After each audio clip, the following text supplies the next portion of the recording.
ছোট্ট বালকের বেশ ধরে সমগ্র অগ্রদ্বীপের বাসীদেরকে জানিয়ে দিল, শোনো তোমরা সকলে, আমার বাবা মারা গেছে, তাই আমার বাবার অতিষ্ঠ ক্রিয়াগুলি তোমরা করে দাও।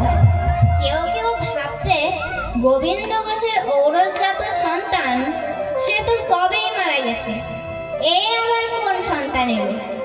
কেউ এলো তাচ্ছিল্য নয়নে, কেউ এলো উপহাসের নয়নে, কেউ এলো ভক্তির নয়নে। তাচ্ছিল্য নয়নে এবং উপহাসের নয়ন নিয়ে এলে কি কিছু দেখা যাবে? না, একদমই দেখা যাবে না। যেজন ভক্তির নয়নে